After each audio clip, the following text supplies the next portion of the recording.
کر کے اجازت چاہوں گا۔ حضور پاک صلی اللہ علیہ وسلم مسجد نبی میں تشریف فرما تھے اور صحابہ کرام آپ کے سامنے تشریف رکھتے تھے اور حلقے میں بیٹھے ہوئے تھے، آپ دیوار سے ٹیک لگائے ہوئے تھے۔ حضور نے فرمایا الا انبئکم باکبر الکبائر، بتایا کہ کیا میں تم کو سب سے بڑا گناہ جو ہے، گناہوں میں جو سب سے بڑا گناہ ہے اس کی خبر نہ کروں؟ تمام لوگوں نے کہا کہ بلا یا رسول اللہ، کیوں نہیں یا رسول اللہ، آپ ہم کو بتائیے، ضرور بتائیے۔ تو آپ نے فرمایا الاشراک باللہ، سب سے پہلا گناہ کبیرہ کا گناہ کبیرہ کیا ہے؟ اللہ کے ساتھ کسی چیز کو شریک کرنا، کسی چیز میں اللہ کی قدرت کے اندر، اللہ کی عظمت کے اندر، اللہ کی کبریائی کے اندر، اللہ کی خلاقیت کے اندر، اللہ تبارک و تعالیٰ کے تمام عظمتوں کے اندر کسی نہ کسی درجے میں کسی کو شریک کرنا سب سے بڑا گناہ ہے۔ اور اس کے بعد فرمایا حقوق الوالدین، والدین کی نافرمانی، یہ دوسرا سب سے بڑا گناہ ہے جو عام طور سے آج ہماری زندگیوں کے اندر موجود ہے،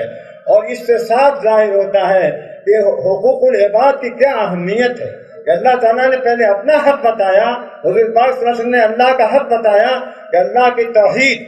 اللہ تبارک و تعالیٰ کو ایک مانا جائے، اللہ کی توحید اور اس کی کبریائی کا پورا یقین رکھا جائے۔ اور اس کے بعد حضور پاک صلی اللہ علیہ وسلم نے جس بات کی طرف اشارہ کیا کہ والدین کی نافرمانی سب سے بڑا گناہ ہے، تو اس سے صاف معلوم ہوتا ہے کہ اللہ تعالیٰ نے، اللہ تبارک تعالیٰ کے حقوق کے بعد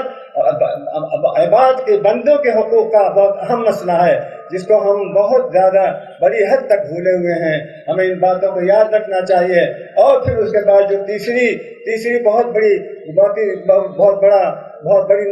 بڑا نقص اور بہت بڑا گناہ اور گناہ کبیرہ کا تیسرا جو مرحلہ تھا وہ بتایا کہ اور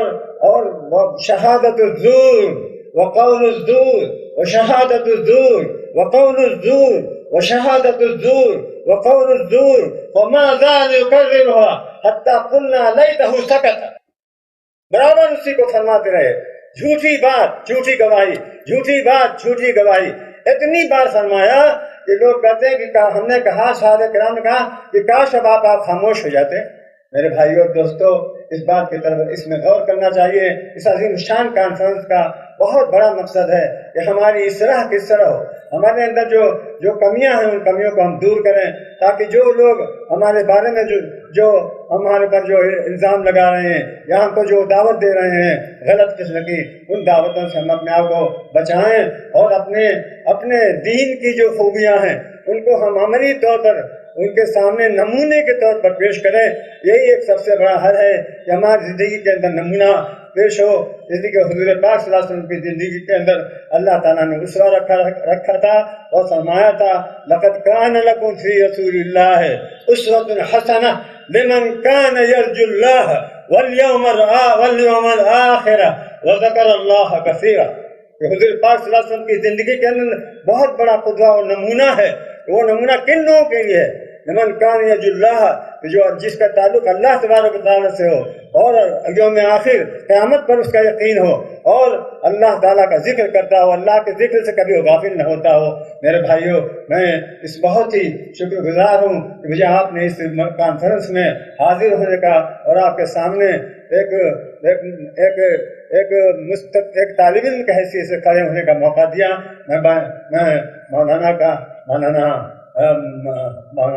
اصغر علی محمدی صاحب کا اور حافظ محمد یحییٰ صاحب اور تمام ارکان مرکزی جمعیت اہل حدیث کا بہت شکر گزار ہوں، انہوں نے مجھے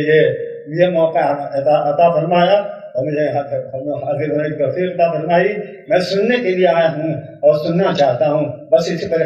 میں اپنی بات کو ختم کرتا ہوں۔ وآخر دعوانا الحمد للہ رب العالمین۔